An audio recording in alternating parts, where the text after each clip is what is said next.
கிறிஸ்துக்குள் பிரியமான தேவனுடைய பிள்ளைகளே, மறுபடியும் அவருடைய திருவடிகளை நாடி அவருடைய சத்தியத்திற்காக காத்திருக்கக்கூடிய உங்கள் ஒவ்வொருவரையும் தேவன் ஆசீர்வதித்து வழிநடத்துவாராக. இந்த நாளிலும் நம்முடைய தியானத்திற்கு முன்பதாக நம்முடைய சிரங்களை தாழ்த்தி அவருடைய வழிநடத்துதலுக்காக காத்திருப்போம். எங்களை அன்பாய் நேசித்து வழிநடத்தும் பரிசுத்தமிக்க பரமபிதாவே, இந்த பரிசுத்தமான மணித்துளிகளில் தேவனுடைய வார்த்தைகளை நாங்கள் தியானிக்கும்படியாக நீர் கொடுத்த இந்த மாபெரும் சாக்கியத்திற்காக உங்களுக்கு நன்றி செலுத்துகின்றோம். எங்களுடைய தியானத்தில் உம்முடைய இடைப்படுதல் இருக்க வேண்டும். பரிசுத்த ஆவியானவர் தாமே எங்களுடைய உள்ளங்களில் பேச வேண்டும் என்பதற்காக உம்முடைய பாதத்தில் எங்களை நாங்கள் தாழ்த்துகிறோம். தேவன் தாமே எங்கள் ஒவ்வொருவரையும் தொட்டு இருதயங்களை திறந்து இந்த சத்தியத்தினால் நிரப்பும்படியாக கர்த்தராகிய இயேசு கிறிஸ்துவின் தூய நாமத்தினால் மிகுந்த தாழ்மையோடு ஜெபிக்கின்றோம். எங்கள் அன்பின் பரிசுத்தமிக்க பரமபிதாவே, ஆமென்.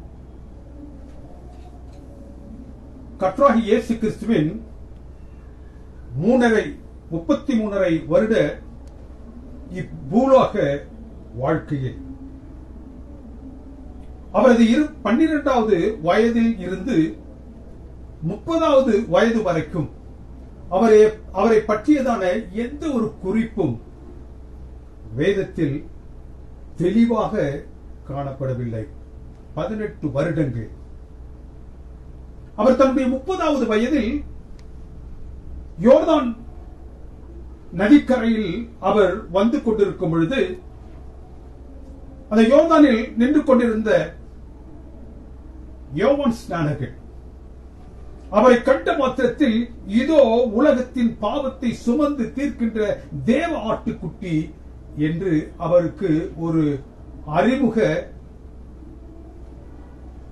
விளக்கத்தை ஒளியை அவன் எழுப்பினார். Just in one flash, Jesus went from obscurity to notoriety. 18 வருடங்களாக மறைக்கப்பட்டிருந்த கிறிஸ்து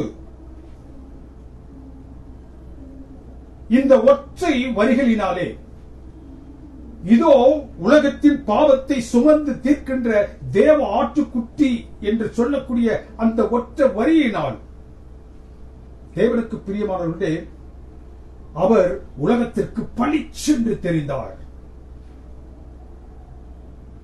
அவர் யோர்தானை விட்டு வெளியில் வந்த மாத்திரத்தில் பிதாவானவர் இவர் என்னுடைய நேசகுமாரன், இவரில் நான் பிரியமாயிருக்கின்றேன். பரலோகத்தின் அறைக்கூவல் யார் விடுத்தது? பிதாவானவர். அவர் சொல்லி முடித்த மாத்திரத்தில் தானே பரிசுத்த ஆவியானவர் புறாவை போல் இறங்கி அவரில் அமர்ந்தார். முழு பரலோகமும் களி கூர்ந்தது. கர்த்தராகிய இயேசு கிறிஸ்து எதற்காக இந்த பூவுலகிற்கு அனுப்பப்பட்டாரோ அதற்காக அவர் தன்னை ஒப்புக் கொடுத்து எந்த காரியத்தை செய்யும்படியாக அவர் பரலோகத்தினால் பணிக்கப்பட்டாரோ அதை செய்வதற்கு இப்பொழுது என்ன செய்கின்றார்? வந்துவிட்டார். He is in the picture.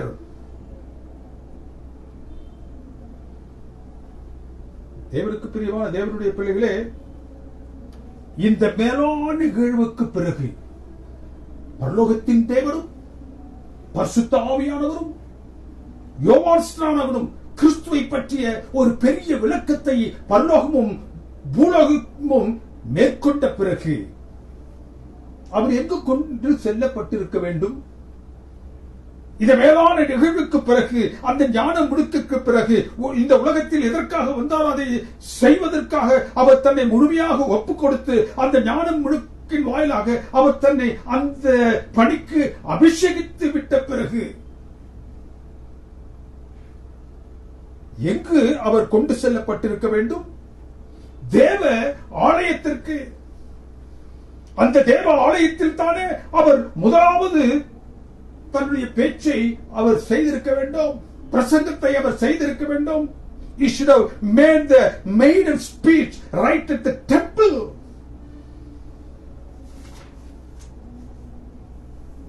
எந்த காரணத்திற்காக பரமிறங்கி வந்தாரோ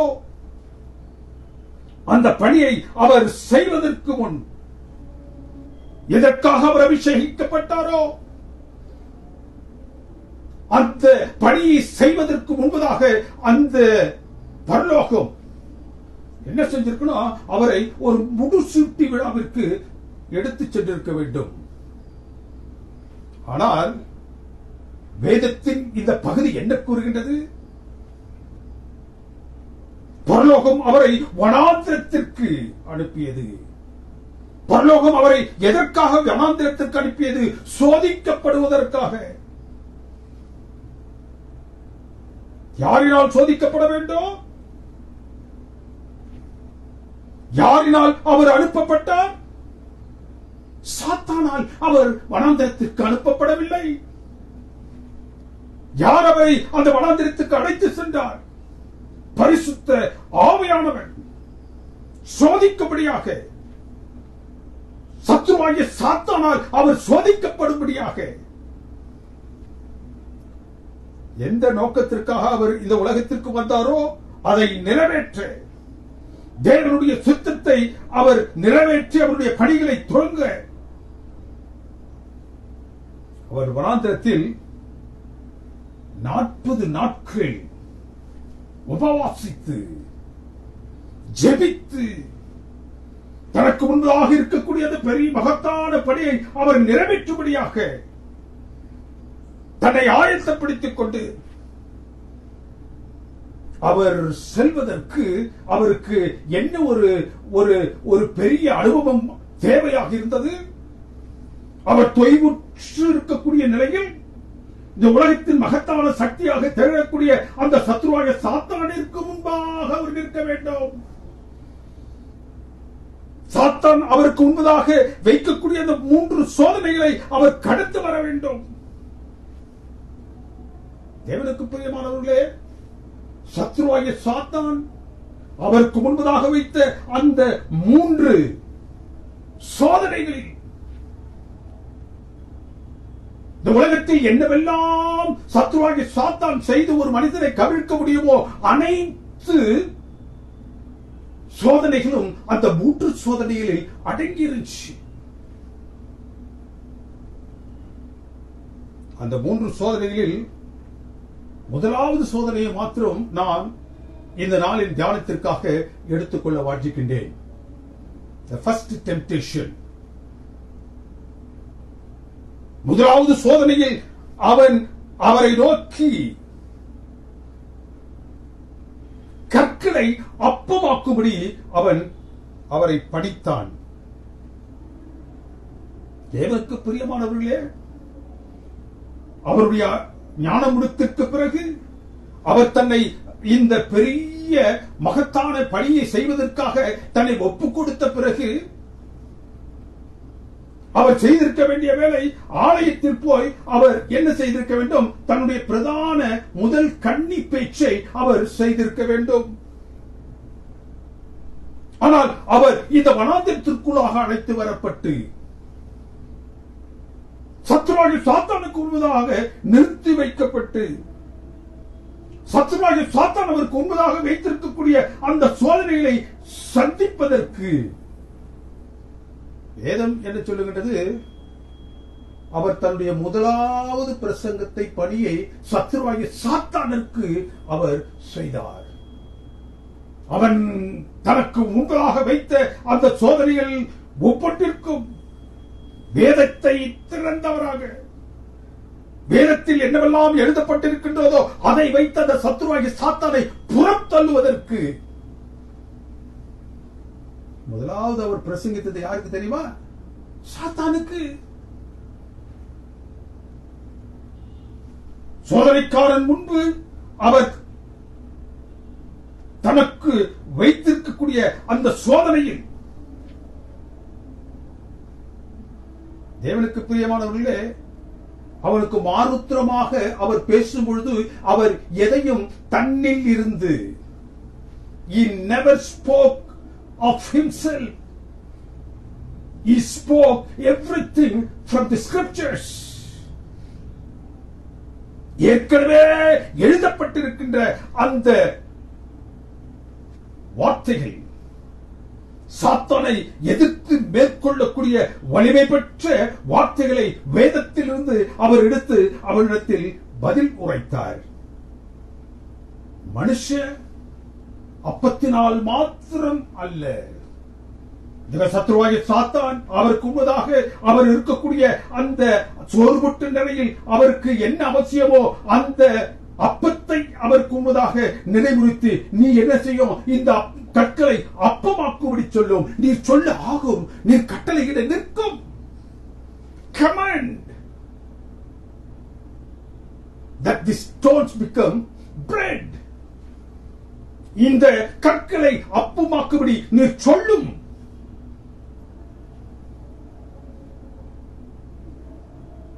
தேவனுக்கு பிரியமானவர்களே, அவன் அப்பத்தை குறித்து பேசும் பொழுது தேவன் அப்பத்திற்கான மாறு உத்தரத்தை வேதத்திலிருந்து கொடுக்கின்றார்.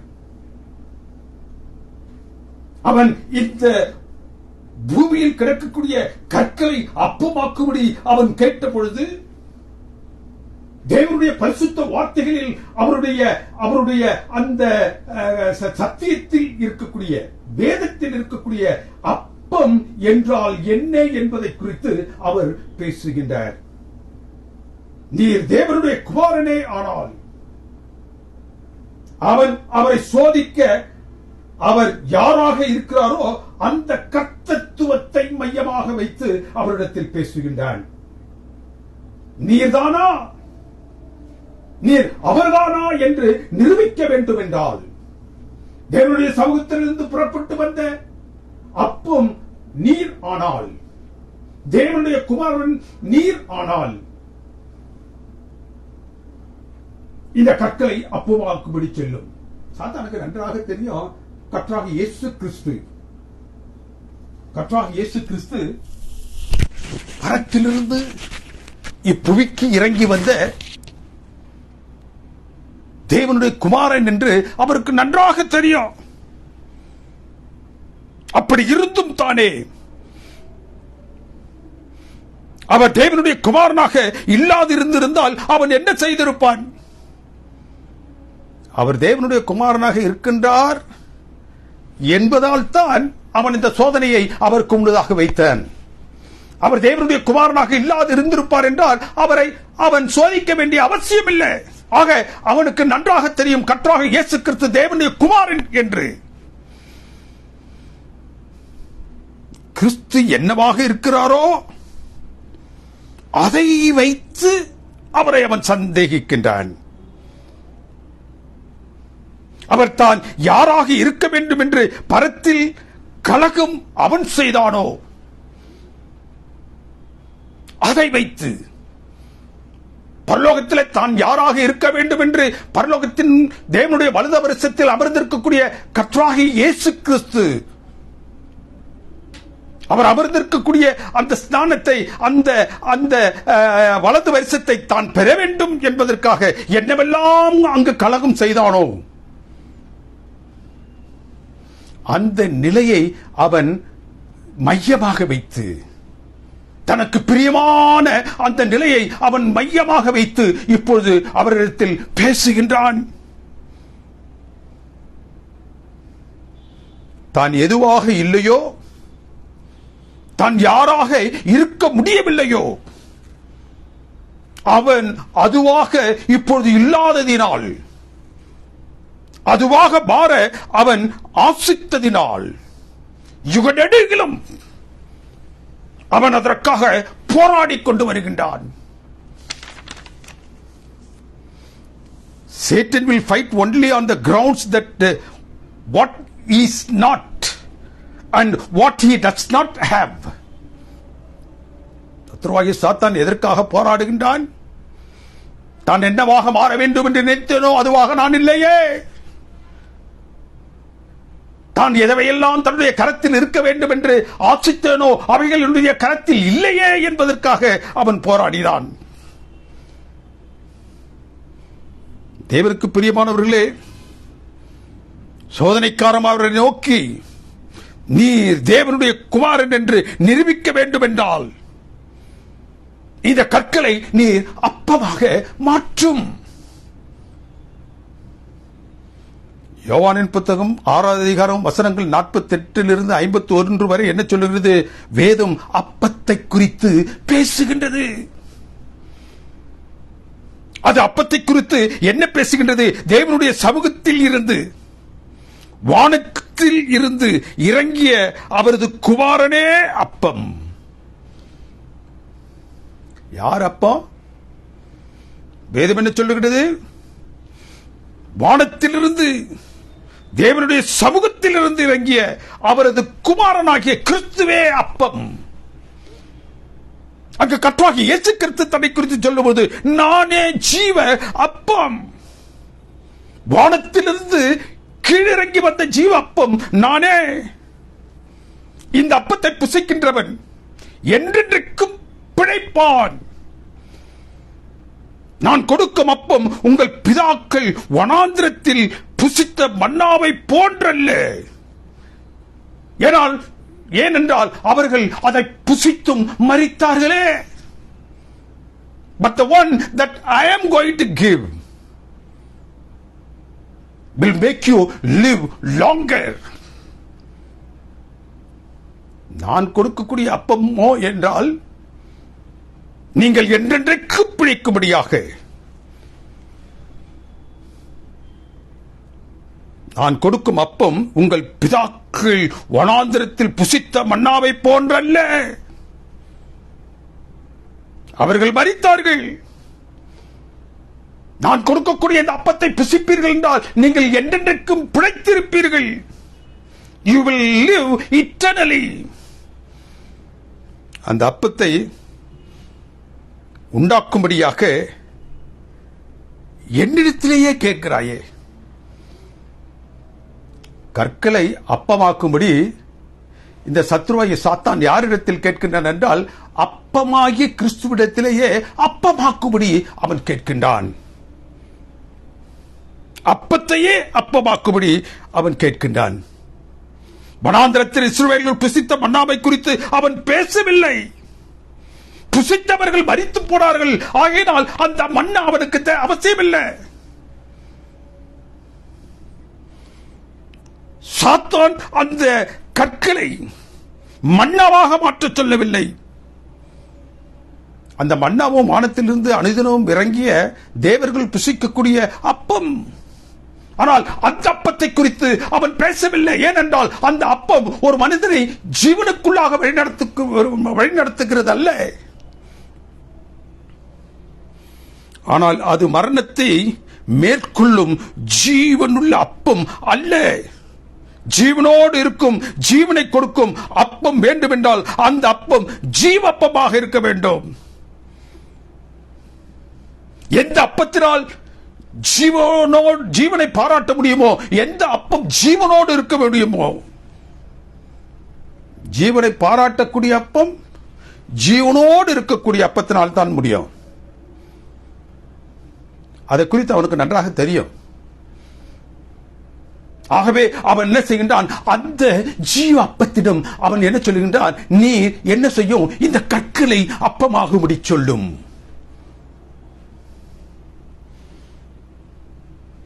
அந்த அப்பத்தினால் மாத்திரமே அது சாத்தியம் என்பது அவனுக்கு தெரியும். அவர் சொன்னால் ஆகும், கட்டளையிட்டால் நிற்கும் என்பது நன்றாக சத்ருவாகிய சாத்தானிற்கு தெரியும். பசியோடு இருக்கும் கிறிஸ்துவும் அவரது பசியை போக்கும்படியாக அங்கு நிற்கக்கூடிய சாத்தானும், தேவனுக்கு பிரியமானவர்களே, அவரது பசியை குறித்தோ உணவை குறித்தோ அவர்கள் இருவரும் பேசவில்லை. அப்படி என்றால் அவர்கள் இருவரும் எதை குறித்து பேசிக் கொண்டிருக்கின்றார்கள்? தேவனுடைய ரட்சிப்பை குறித்து பேசிக் கொண்டிருக்கின்றார்கள். தேவனுடைய ரட்சிப்பின் திட்டத்தை குறித்து பேசிக் கொண்டிருக்கின்றார்கள். யாரால் மனுக்குலத்திற்கு ரட்சிப்போ அவரிடத்திலேயே அவன் ரட்சிப்பை குறித்து பேசிக் கொண்டிருக்கின்றான். மனுஷன் நித்தியத்திற்குள்ளாக பிழைக்க, ரட்சிக்கப்பட பரத்தினுடைய நியதி என்ன? மத்தேயின் புத்தகம் 4வது அதிகாரம் 4வது வசனம் என்ன சொல்கிறது? மனுஷன் அப்பத்தினால் மாத்திரமல்ல, தேவனுடைய வாயிலிருந்து புறப்படுவதான அந்த வார்த்தைகளினால் அவன் பிழைப்பான். நித்தியத்திற்குள்ளாக பிழைப்பதற்கு தேவனுடைய வாயிலிருந்து எழுகிறதான அந்த வார்த்தையினால் மனுஷன் பிழைப்பான். அப்பமாகிய கிறிஸ்துவினாலும் தேவனுடைய வாயிலிருந்து வரக்கூடிய வார்த்தையாகிய அந்த வார்த்தைகளினாலும். அப்பமும் கிறிஸ்து தான். அப்படி என்றால் அந்த வார்த்தை யார்? யோவானின் புத்தகம் 1வது வசனம், ஆதியிலே வார்த்தை இருந்தது, அந்த வார்த்தை தேவனிடத்தில் இருந்தது, அந்த வார்த்தை தேவனாக இருந்தது, ஆதியிலே அவர் தேவனோடு இருந்தார், சகலமும் அவர் மூலமாக உண்டாக்கப்பட்டது, அவருக்குள் ஜீவன் இருந்தது. அந்த ஜீவன் மற்றவர்களுக்கு ஜீவனை பாராட்டக்கூடியதாக இருந்தது. அப்பமாகிய கிறிஸ்து, தேவனுடைய வார்த்தையாகிய கிறிஸ்து, ரெண்டோ அவர்தான்.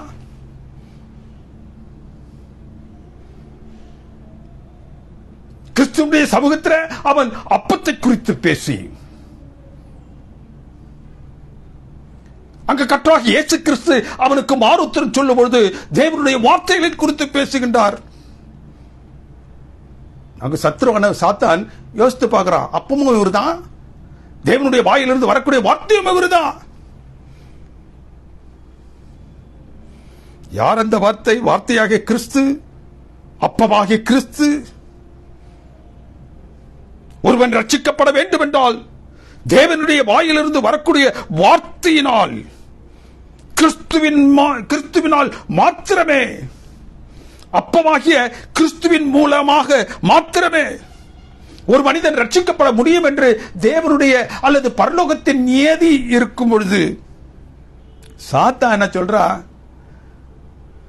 பூமியில் உள்ள கற்களை அவருக்கு காண்பித்து, பூமியில் உள்ள கற்களை காண்பித்து, அவைகளை அப்பமாகும்படி நீ சொல்லும்.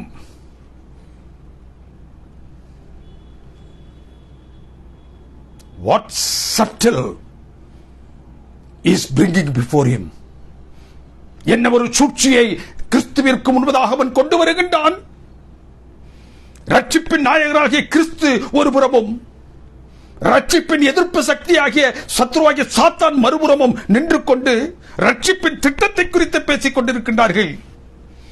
ஒரு மனிதன் ரட்சிக்கப்படுவதற்கு வார்த்தையாகிய அப்பமாகிய கிறிஸ்துவினால் மாத்திரமே என வேதமும் பரலோகமும் சொல்லும் பொழுது அவன் பூமியில் உள்ள கற்களை காட்டுகிறான். அவைகளை நீர் அப்பமாக்கும்.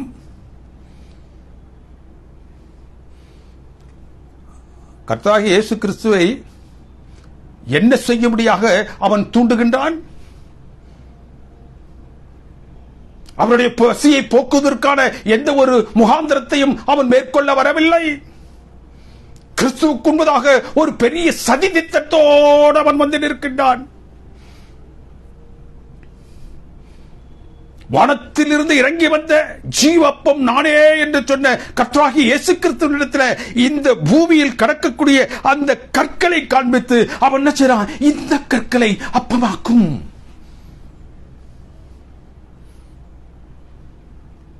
பரத்திலிருந்து சாத்தானோடு, சாத்தான் பரத்திலே பாவம் செய்த மாத்திரத்தில் தானே அவன் தள்ளப்பட்ட பொழுது அவனோடு கூட விழுந்த 1/3 தூதர் கூட்டம், 33 கோடி தேவர்கள் என்று அதை அடுத்த மதங்களில் கூறுவார்கள். அவைகள் விழுந்து இன்றைக்கு இந்த பூமியில் எல்லா இடங்களிலும் கற்களாக, சிலைகளாக அது என்ன செய்கிறது? அமர்ந்து கொண்டிருக்கிறது. ஜீவனற்ற கற்களாக, ஜீவனற்ற சிலைகளாக தெய்வம் என்ற பெயரில் அவைகள் அமர்ந்து கொண்டிருக்கின்றது. சாத்தான் கேட்கிறான், யாரிடத்தில்? வானத்தில் இருந்து இறங்கி வந்த ஜீவப்பமாகிய கர்த்தராகிய இயேசு கிறிஸ்துவினிடத்தில் அவன் கேட்கிறான். அப்பத்தின் இடத்திலேயே அப்பத்தை உண்டாக்கும்படி சொல்லுகின்றான். யார் ஒருவரால் எதை செய்ய முடியுமோ அவரால் அதை செய்வதற்கு அவரிடத்திலேயே அவன் பேசுகின்றான். பூமியில் உள்ள கற்களை, ஆங்காங்கு விழுந்து போன அந்த மூன்றில் ஒரு தூதர் கூட்டம் தெய்வங்கள் என்ற பெயரில் சிலைகளாக கற்களாக அங்கங்கு அமர்ந்திருக்கும் பொழுது அவைகள் ஜீவனற்று காணப்படுகின்றதே. அந்த கற்களுக்கு நீர் ஜீவன் தாரும், மேக் them alive. அவர்கள் ஜீவனுள்ளவர்களாக மாறுவதற்கு நீர் அவர்கள் என்ன செய்யும்? அந்த கற்களை உம்மை போன்று அப்பங்களாக மாற்றும்.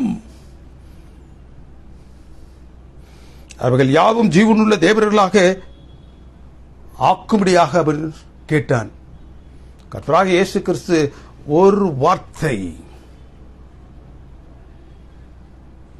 சொல்லியிருந்தால் உலகத்தில் காணக்கூடிய அனைத்து தேவர்கள் என்ற பெயரில் அமர்ந்திருக்கக்கூடிய சிலைகளாக அமர்ந்திருக்கக்கூடிய அனைத்து கற்களும் ஜீவனை பெற்றிருக்கும். அவைகள் ஜீவனை பெற்றிருக்கும் என்றால் கர்த்தராகிய தேவனுடைய அல்லது பரலோகத்தினுடைய அந்த ரட்சிப்பின் திட்டம் சுக்குநூறாக ஆகி போயிருக்கும். என்ன ஒரு சோதனையை இந்த உலகத்தை ரட்சிக்க வந்த ரட்சிகடத்தில் அவன் வைக்கின்றான். ரட்சிக்க வந்த அந்த வார்த்தையாகிய கிறிஸ்து, ரட்சிக்க வந்த ஜீவ அப்பமாகிய அந்த கர்த்தராகிய இயேசு கிறிஸ்துவினிடத்தில் கற்களை, விழுந்து போன அந்த தூதர்களை நீர் தேவர்களாக மாற்றும், ஜீவ அப்பங்களாக அவரை எழுப்பும்.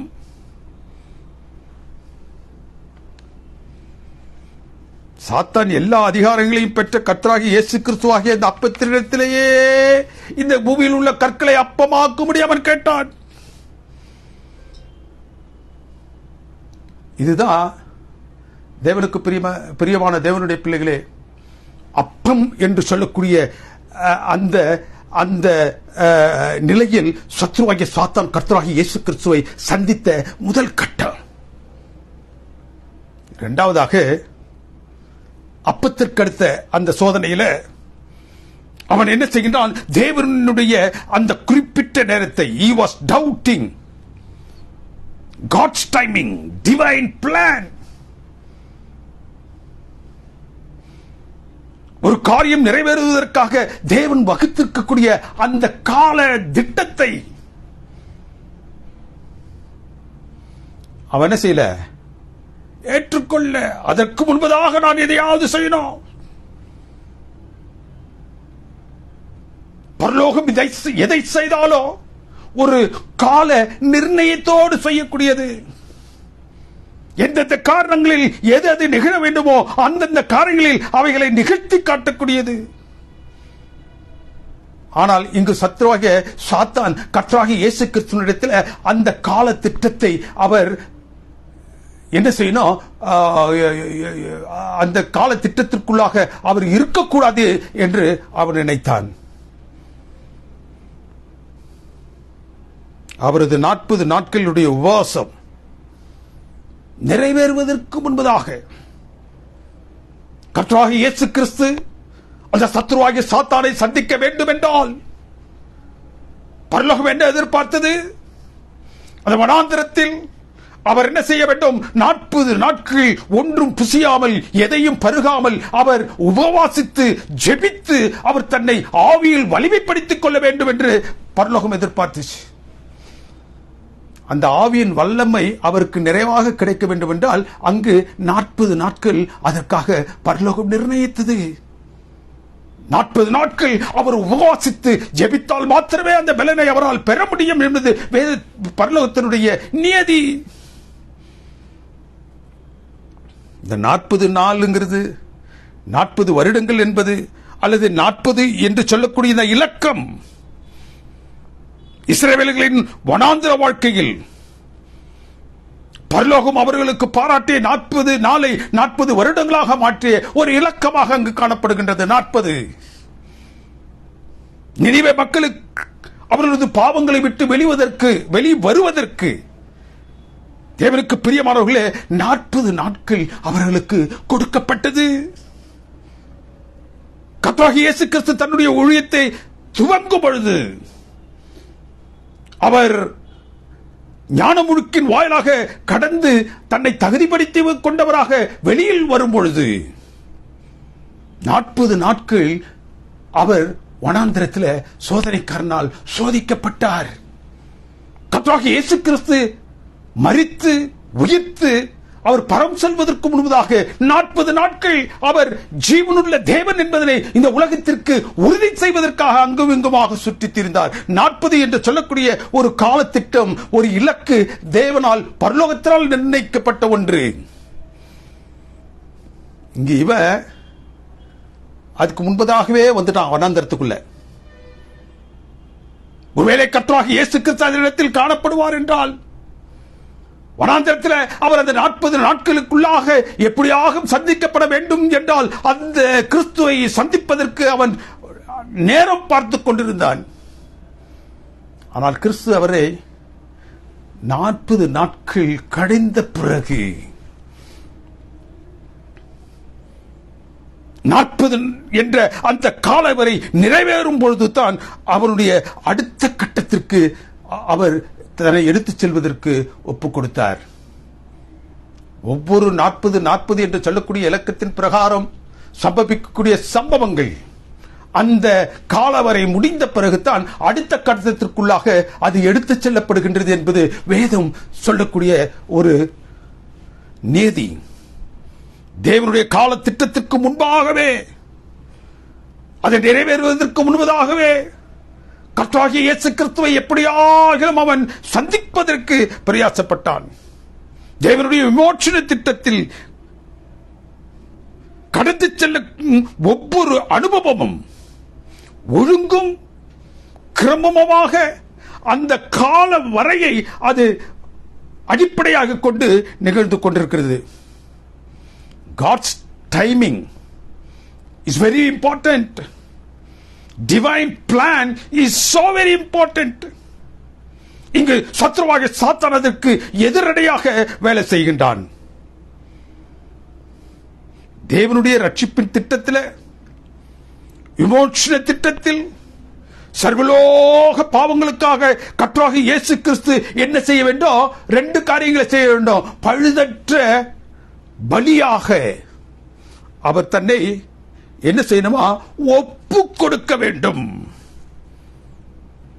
As a lamb without blemish, as a lamb without spotless, and it should be given as a sacrifice. Sacrifice. பழுதற்ற பாவமற்ற ஒரு பலியாக அவர் என்ன செய்யணும்? பலியாக கொடுக்கப்பட வேண்டும். கிறிஸ்து எப்படி தன்னை ஒப்புக் கொடுக்க வேண்டும்? அவர் தன்னை பழுதற்றவராக பாதுகாத்துக் கொள்ள வேண்டும்.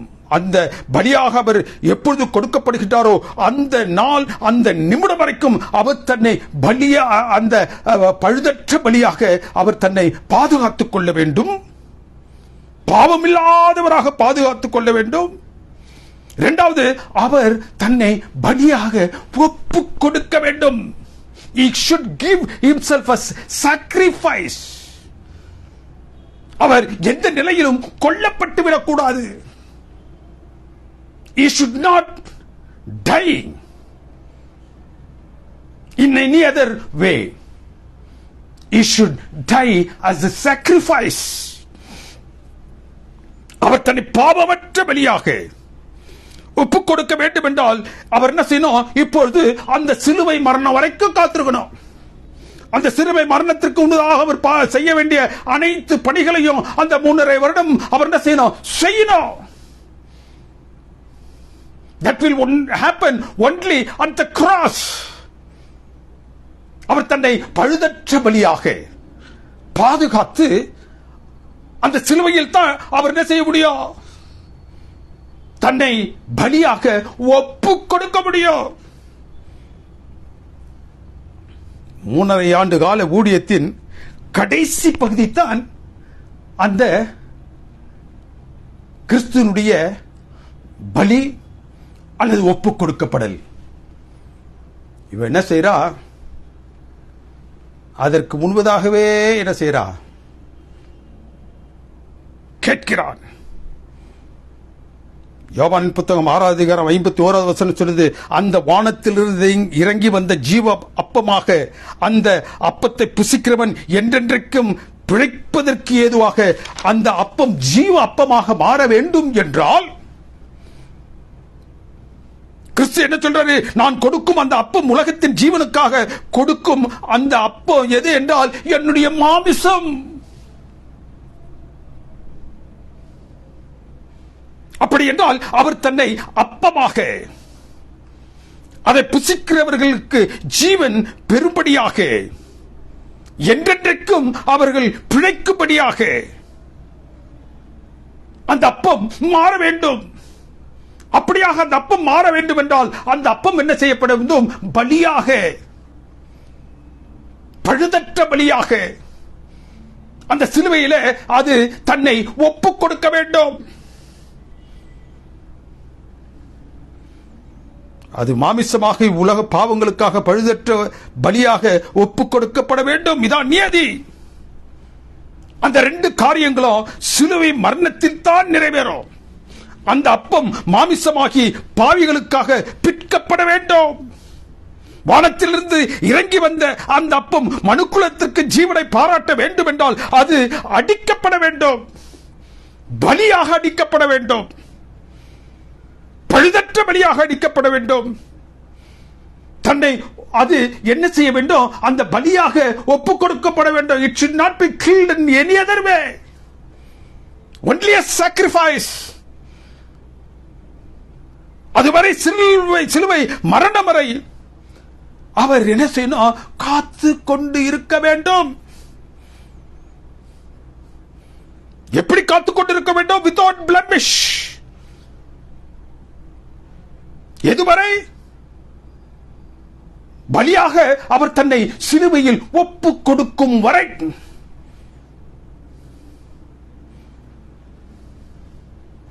தேவனுக்கு பிரியமான தேவனுடைய பிள்ளைகளே, வேதத்தின் பகுதிகளை கிறிஸ்துவனுடைய நாட்களில் நீங்கள் புரட்டி பார்த்தீர்கள் என்றால், அவர் அந்த பரிசுத்த பாவமற்ற வாழ்க்கையை வாழ விடாமல் சத்ருவாக சாத்தான் என்னவெல்லாம் செய்தார்.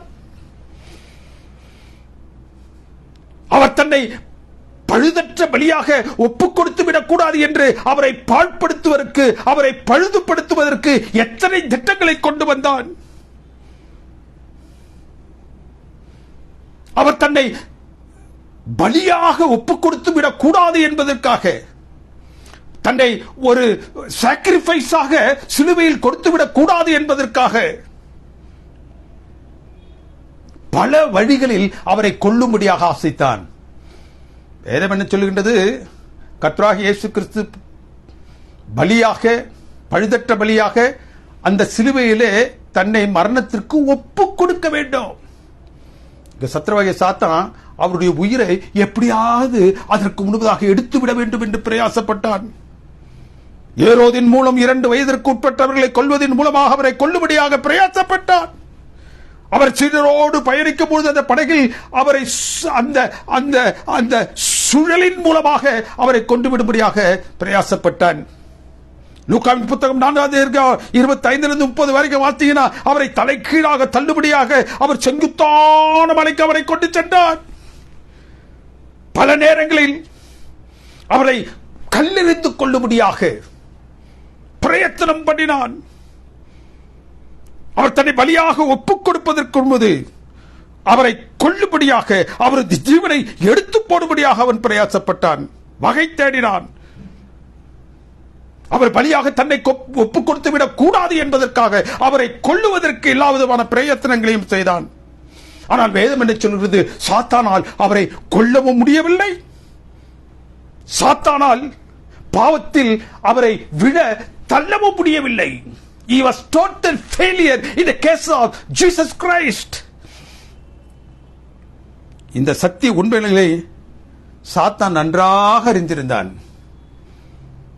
இந்த சத்திய உண்மைகளை சாத்தான் நன்றாக அறிந்திருந்தான். கற்களை அப்பமாக்கும்படி, அப்பத்தையே அந்த கற்களை அப்பமாக்கும்படி கேட்டான். இவ்வுலக பாவங்களுக்காக பழுதற்ற பலியாக ஒப்புக் கொடுக்க அவர் தன்னை முழுமையாக ஒப்புக் கொடுப்பதற்கு முன்பதாக அந்த அப்பத்தை புசிக்கிறவன் என்றென்றைக்கும் பிழைக்கும்படியாக ஜீவனை கொடுக்கும்படியாக மாற்றப்பட வேண்டும் என்றால் சிலுவை மரணம் அப்பமாகிய அவருடைய சரீரம் உலக பாவங்களுக்காக பிற்கப்பட வேண்டும். ஜீவனை கொடுக்க வேண்டும் என்றால் அது அடிக்கப்பட வேண்டும். அந்த நேரம் வரை 33.5 ஆண்டு காலங்கள் அது என்ன செய்ய வேண்டும்? காத்திருக்க வேண்டும். அந்த 3.5 ஆண்டுகளில் அவர் செய்ய வேண்டிய ரட்சிப்பின் பணிகள் எல்லாம் அவர் என்ன செய்ய வேண்டும்? செய்து தீர்க்க வேண்டும். அவரை தான் மேற்கொள்ள முடியாது என்று நன்றாக அறிந்து கொண்ட சத்ருவாகிய சாத்தான் அவரது சிலுவை மரணம் வரை அவன் காத்திருக்க விரும்பாமல், he never wanted to keep up God's timing.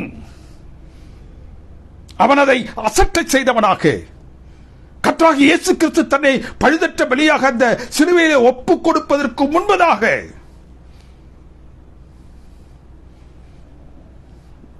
தேவனுக்கு பிரியமானவர்களே, அந்த அப்பம் ஜீவப்பமாக மற்றவர்களுக்கு ஜீவனை கொடுக்க வேண்டும் என்றால் அது சிலுவையை கடந்து, சிலுவை மரணத்தை கடந்து, உயிர்த்தெழுதலை கடந்து அது ஜீவனை பெற்று ஜீவனை கொடுக்கக்கூடிய நிலையில் அவர் மாறுவதற்கு முன்பதாக. இவன் என்ன கேட்கிறான்? இந்த கற்களை நீர் என்ன செய்யும்? அப்பமாக சொல்லும். கிறிஸ்து தன் சிலுவை மரணத்தின் மூலம் தன்னை புசிக்கும் எவரும் நித்தியத்திற்குள்ளாக பிழைக்கும்படியாக மாறுவதை தடுத்து, அவர் சிலுவையில் பாராட்ட வேண்டிய அந்த தியாகத்தை, பலியாக தன்னை ஒப்புக் கொடுக்க வேண்டிய அந்த ஒப்புக் கொடுத்தலை அவர் செய்வதற்கு முன்பதாக அப்பமாகிய கர்த்தராகிய இயேசு கிறிஸ்துவிடத்தில் இந்த பூமியில் கிடக்கக்கூடிய அந்த கற்களை அப்பமாக்கும்படி அவன் சொல்லுகின்றான். அப்பமாகிய கிறிஸ்துவே அந்த கற்களை அப்பமாக்கும்படி சொன்னான். தன்னையும் தன்னை சார்ந்த விழுந்து போன தூதர்களும் ஜீவனோடு காக்கப்பட வேண்டும், அவர்கள் ஜீவனை கொடுக்கும்படியாக ரட்சிப்பின் திட்டத்தில் முக்கியப்படுத்தப்பட வேண்டும் என்று அந்த அப்பமாகிய கர்த்தராகிய இயேசு கிறிஸ்துவிடத்தில் கற்களாகிய இந்த சிலைகளை அவன் என்ன செய்யறான்? அப்பமாக்கும்படி, ஜீவன் கொடுக்கும்படியாக அவன் என்ன செய்யறான்? அந்த சிலுவை மரணத்திற்கு முன்பதாக இந்த அப்பத்தை என்ன செய்யறான்? அந்த அப்பத்திடத்தில் சொல்லி அவர்களை அப்பமாக்கும்படி சொன்னான். அவர் அப்பமாக ஜீவ அப்பத்தை கொடுப்பவராக மாறுவதற்கு முன்னதாக இந்த அப்பமாகிய கிறிஸ்துவை அவன் என்ன செய்யறான்? இந்த உலகத்தில் காணக்கூடிய கற்களாகிய இந்த உயிரற்ற தேவர்களை ஜீவனுள்ள அப்பங்களாக ஆக்கும்படியாக அவன் அங்கு கேட்கின்றான். ரட்சிப்பின் திட்டத்தை குலைத்து போடுவதற்கு, ரட்சிப்பின் திட்டத்தை குலைத்து போடுவதற்கு அவன் யாரை தெரிந்து கொண்டான் என்றால் கர்த்தராகிய இயேசு கிறிஸ்துவையே அவன் தெரிந்து கொள்ளுகின்றான். சிலுவை மரணம் உயிர்த்தெழுதல் சம்பவிப்பதற்கு முன்பதாக, கிறிஸ்துவாகிய அப்பம் சிலுவையின் பாவங்களுக்காக பிற்கப்படுவதற்கு முன்பதாக, தன்னையும் தன்னை சார்ந்தவர்களும் வீழ்ந்து போன அந்த இடங்களில் சிலைகளாக உயிரட்டு கிடக்கின்றோமே, கற்களாக கிடக்கின்றோமே, எங்களை நீர் அப்பமாக மாற்றும், நாங்களும் ஜீவனை பெற்றவர்களாக ஜீவனை கொடுப்பவர்களாக ஆகின்றோமே. அவர் தன்னை பழுதற்ற பலியாக பாவமற்ற நிலையில் தன்னை காத்துக்கொள்ளக் கூடாது என்று அவர் எந்த நிலையில் பாவத்தில் விட முடியுமோ அந்த சூழலை எல்லாம் அவருக்கு முன்பதாக கொண்டு வந்து வைத்தான். அவர் தன்னை பலியாக ஒப்புக் கொடுத்து விடக்கூடாது என்பதற்காக அவரை கொண்டு போடுவதற்கு பல தந்திரங்களை அவன் மேற்கொண்டான். அப்பமாகிய கிறிஸ்துவை தங்களை அப்பம் ஆக்கும்படி அவன் செஞ்சான், வேண்டி நின்றான். What is God's will in the wilderness? வனாந்தரத்தில் தேவனுடைய சித்தம் என்னவாக இருந்தது? சத்ருவாகிய சாத்தானுக்கு முழுவதாக நிற்கக்கூடிய கிறிஸ்துவின் அந்த அனுபவத்தில் சோதனைகளில் தேவனுடைய நாமம் உயர்த்தி பிடிக்கப்பட வேண்டும், தேவனுடைய திட்டம் செயலாக்கத்திற்கு வர வேண்டும். இதைத்தான் தேவன் சோதனைகளில் உங்களிடத்திலும் இருந்து என்னிடத்திலும் இருந்து கிறிஸ்துவின் அனுபவத்தின் மூலமாக கற்றுத்தரக்கூடிய பாடமாக அதை வைத்திருக்கின்றார். இது எப்படி சாத்தியமாகும்?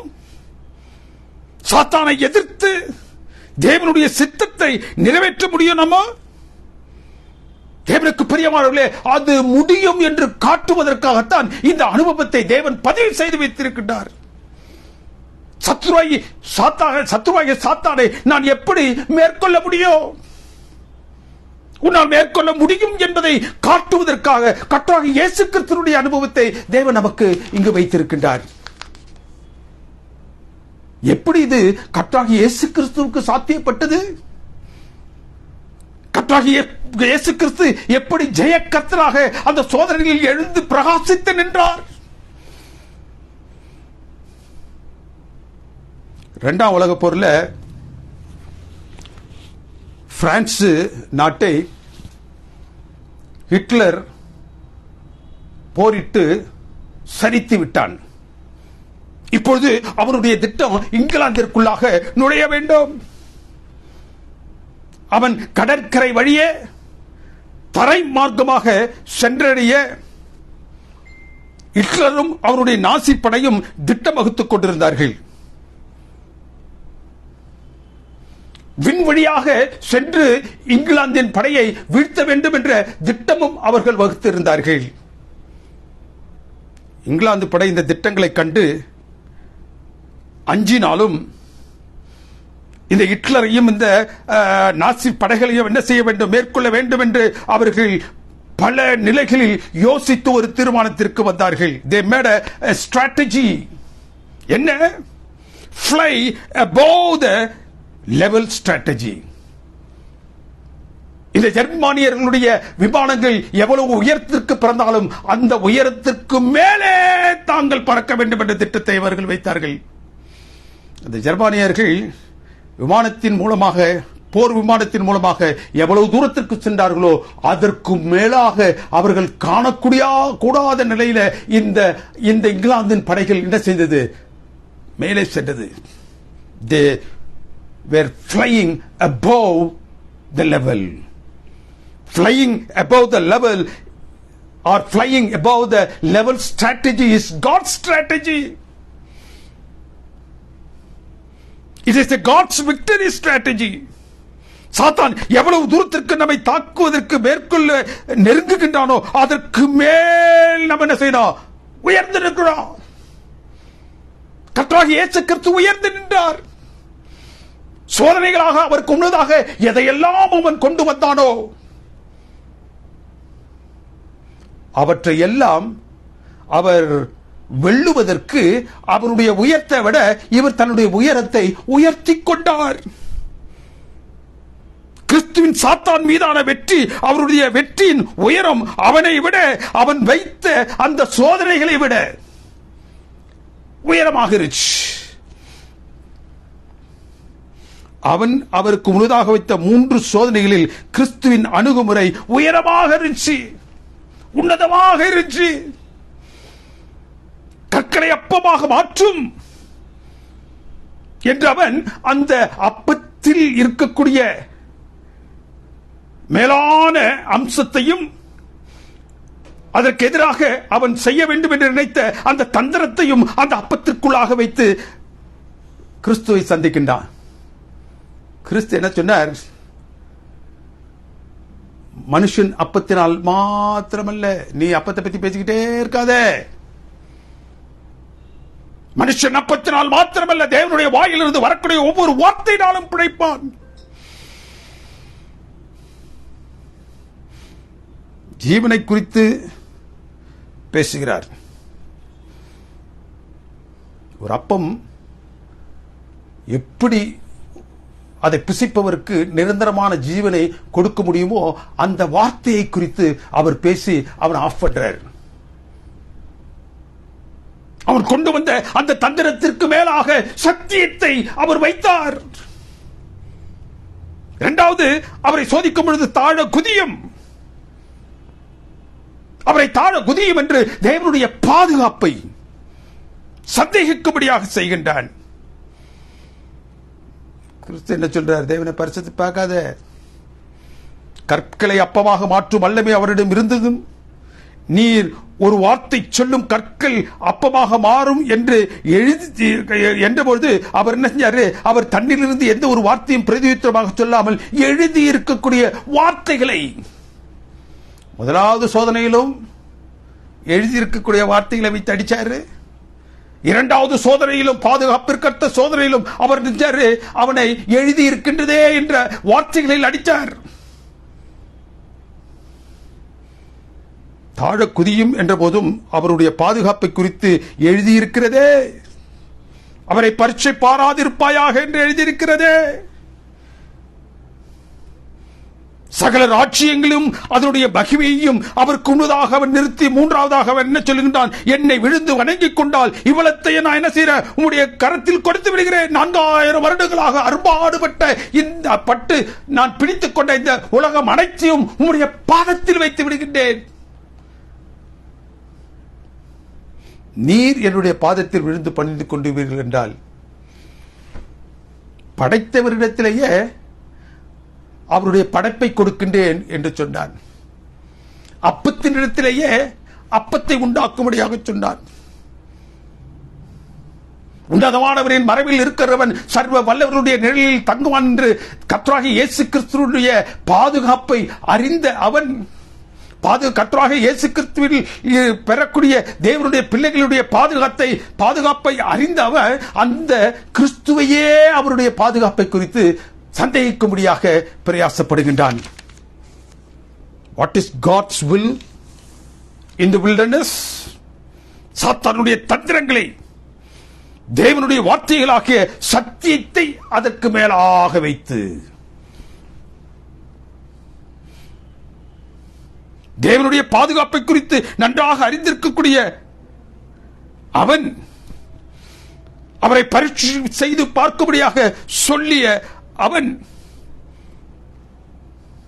கர்த்தராகிய இயேசு கிறிஸ்துவாகிய சர்வ வல்லமை உள்ளவரிடத்தில், உன்னதமான மறைவில் இருக்கும் சர்வ வல்லவருடைய நிழலில் தங்குவான் என்று வேதம் சொல்லி இருக்க, பாதுகாப்பாக இருக்கக்கூடிய அந்த கர்த்தராகிய இயேசு கிறிஸ்துவையே பாதுகாப்பை குறித்து சந்தேகிக்கும்படியாக அவன் செய்கின்றான். உலகம் முழுவதையும் தேவனுக்கு பிரியமானவர்களே நமக்கு முன்பதாக கொண்டு நிறுத்தினாலும் அப்பாலை போ என்று அவற்றையும், அவன் கொண்டு வரக்கூடிய எல்லாவற்றையும் போ என்று எடுத்து செல் என்று சொல்லக்கூடிய பலன் உள்ளவர்களாக நீங்களும் நானும் இருக்கும் பொழுதுதான் அவன் பறக்கக்கூடிய உயரத்தை விட நாம் அதிகமாக பறக்க முடியும்.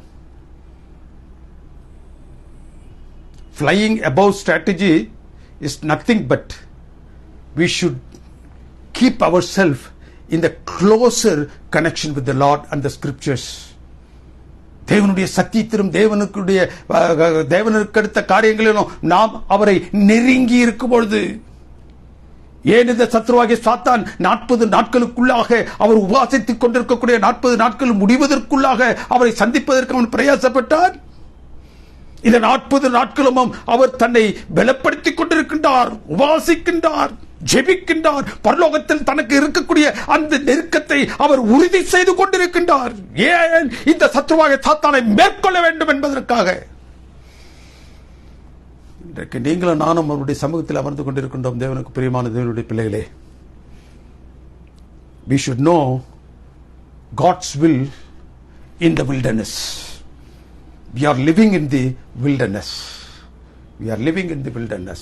We are facing Satan in all our walks of life. நம்முடைய வாழ்க்கையின் ஒவ்வொரு அடி எடுத்து வைத்திலும் சத்ருவாகிய சாத்தான் நமக்கு முன்பதாக சோதனைக்கு எடுத்த நிலையில் நின்று கொண்டிருக்கின்றான். இன்றைக்கு அந்த சாத்தானை நீங்கள் நானும் மேற்கொள்ள வேண்டும் என்றால் வேதம் சொல்லுகின்றது, தேவனுக்கு பிரியமானவர்களே, அவனை எவற்றையெல்லாம் நமக்கு முன்பாக வைக்கின்றானோ, எவ்வளவு தூரத்திற்கு நம்மை மறைத்து போடும்படியாக அவைகளை கொண்டாந்து வைக்கின்றானோ, அதற்கு மேலாக தேவன் நமக்கு பாராட்டி இருக்கக்கூடிய இந்த சத்தியத்தை, வார்த்தைகளை வைத்து அவனை மேற்கொள்ள முற்படும் பொழுது அவன் தோற்றவனாக ஓடி போவான். இந்த 3 சோதனைகளும் எதையெல்லாம் செய்தால் ஒரு தேவனை சார்ந்த ஒருவனை வீழ்த்திவிடலாம் என்று சத்ருவாகிய சாத்தான் நினைத்து எவற்றையெல்லாம் கொண்டு வருகின்றானோ அவைகள் அனைத்தும் இந்த 3 சோதனைகளில் அடங்கிவிடும். அதில் நீங்கள் வெற்றி பெற வேண்டும் என்றால் you should do God's will in the wilderness. தேவனுடைய சித்தத்தை கர்த்தராகிய இயேசு கிறிஸ்து எப்படியாக அவர் சாத்தானுக்கு முன்பதாக வைத்தாரோ, ஜெயித்தாரோ, அதே போன்று சத்தியத்தை சாத்தான் கொண்டு வரக்கூடிய அந்த சோதனைகளுக்கெல்லாம் மேலாக உயர்த்தி பிடித்து அதை இறுக பற்றுவர்களாக நாம் அவனுக்கு மேலாக நிற்கும் பொழுது அவன் என்ன செய்வான்? நம்மை விட்டு ஓடி போவான். இதுக்கு கர்த்தராகிய இயேசு கிறிஸ்து ஒரு பெரிய நம்பிக்கை ஊட்டுவராக, கர்த்தராகிய இயேசு கிறிஸ்து ஒரு பெரிய எக்ஸாம்பிளாக நமக்கு இந்த சோதனை வழியாக நம்மை சந்தித்து பேச வாஞ்சிக்கின்றார். நாம் கடைசி காலத்தில் வாழ்ந்து கொண்டிருக்கின்றோம் எங்கள் தேவனுடைய பிள்ளைகளே. சத்ருவாகிய சாத்தான் எந்த நிலையில் உங்களையும் என்னையும் வஞ்சித்து போடலாம் என்று கர்ஜிக்கிற சிங்கத்தை போல அங்கும் இங்கும் அவன் என்ன செய்கின்றான்? அலைந்து கொண்டிருக்கின்றான்.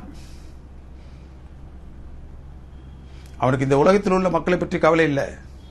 எவன் ஒருவன் நம்முடைய தேவனுடைய நாமத்தை தன்னுடைய நாவிலும் தேவனுடைய வசனங்களை தன்னுடைய வாழ்விலும் வைத்து நடந்து கொண்டிருக்கின்றானோ அவன் தான் அவனுக்கு வேண்டாம், அவருக்கு வேண்டாம். அப்படி கட்சிக்கிற சிங்கத்தை போன்று அவன் அங்கும் இங்கும் வலையை விரித்துக் கொண்டவனாக செல்லும் போது அந்த வலையில் நாம் விழாது அவனை எதிர்த்து இருக்க வேண்டும் என்றால் அவனுடைய சோதனைகளுக்கெல்லாம் அவன் கொண்டு வரக்கூடிய அனைத்து காரியங்களுக்கெல்லாம் நாம் என்ன சொன்ன, we should be higher in our level, we should fly high above the level of Satan spiritually. ஆவிக்குரிய ஜீவியத்தில் தேவனுக்கு பிரியமானவர்களே, நாம் சாத்தான் கொண்டு வரக்கூடிய அந்த அந்த அந்த சோதனைகளுக்கெல்லாம் மேலாக நின்றவர்களாக, ஜெபிப்பவர்களாக, வேதத்தை இறுக பற்றிக் கொண்டிருப்பவர்களாக நீங்களும் நானும் காணப்படுவோம் என்றால் சத்ருவாகிய சாத்தான் ஓடி போவான். தேவன் தாமே உங்கள் ஒவ்வொருவரையும் ஆசீர்வதித்து வழிநடத்துவராக. எங்களை அன்பாக நேசித்து வழிநடத்தும் பரிசுத்தமிக்க பரம்பிதாவே, உடைய தூய நாமம் மகிமைப்படுவதாக. இதனாலே உடைய தூய சத்தியத்தின் மூலமாக எங்களுக்கு உள்ளங்களில் நீர் பேசிய வார்த்தைகளுக்காக நாங்கள் ஸ்தோத்திரிக்கின்றோம். கர்த்தராகிய இயேசு கிறிஸ்து இந்த உலகத்தில் நாங்கள் எப்படியெல்லாம் வாழ வேண்டும், எப்படியெல்லாம் சத்ருவாகிய சாத்தானை வென்று நாங்கள் வாழ வேண்டும் என்பதை எங்களுக்கு பாடமாக இந்த நாளில் தேவனுடைய வசனங்களின் மூலமாக பேசியமைக்காக உங்களுக்கு நன்றி செலுத்துகிறோம் சுவாமி. சாத்தான் எந்த நிலைகளில் எங்களை சந்தித்தாலும் எங்களுடைய நிலை அவனை காட்டிலும் அதிக அளவிலே சத்தியத்தில் இறுக பற்றியவர்களாக, அதிக அளவிலே விசுவாசத்தில் உறுதியானவர்களாக காணப்பட்டு அவன் எங்களை கண்ட மாத்திரத்தில் அவன் வெட்கப்பட்டு ஓடக்கூடிய அளவிற்கு எங்களுடைய ஜீவியம் அமைய நீர் எங்களுக்கு இரக்கத்தையும் தயவையும் பாராட்டியர்கள் சுவாமி. இந்த சத்தியத்தை ஆங்காங்கு பல்வேறு இடங்களிலிருந்து கேட்டுக்கொண்டிருக்கக்கூடிய பிள்ளைகள் ஒவ்வொருவரையும் நீர் ஆசீர்வதித்தருளும். ஒவ்வொருவருக்கு வேண்டிய தேவரீர் பரிசுத்த பலத்தையும் சத்துவத்தையும் நீர் கொடுத்து சத்ருவை ஜெயிக்கக்கூடிய வல்லமையை நீர் அவர்களுக்கு பாராட்டும்படியாக உடைய பாத்திர போடுகின்றோம். எங்களை தாழ்த்துகிறோம், வெறுமையாக்கிறோம். நீர் சீக்கிரமாக வரப்புகின்றீர். உம்முடைய ராஜ்யம், உம்முடைய வருகை மிக சீக்கிரத்தில் சம்பவிக்கப் போகிறதுனால் தேவரீர் எங்கள் ஒவ்வொருவரையும் உடைய திரு சமூகத்தில் பாதத்தில் படைக்கின்றோம். எங்களை நீர் பலப்படுத்தி வழிநடத்தியறலும். கிறிஸ்துவின் நாமத்தினால் ஜெபிக்கின்றோம் எங்கள் அன்பின் பரிசுத்தமிக்க பரம்பிதாவே, ஆமேன். நம்முடைய கர்த்தராகிய இயேசு கிறிஸ்துவின் கிருபையும் பிதாவுடைய அன்பும் பரிசுத்தாவியானவருடைய அந்யோன்ய ஐக்கியம் சிநேகமும் நாம் அனைவரோடும் விசேஷமாக இந்த நாளில் இந்த சத்தியத்தை ஆங்காங்கு பல்வேறு இடங்களிலிருந்து கேட்டுக்கொண்டிருக்கக்கூடிய தேவரீர் தமது பிள்ளைகள் ஒவ்வொருவரோடும் இன்றும் என்றும் சதா காலங்களிலும் இருப்பதாக. ஆமேன், ஆமேன், ஆமேன்.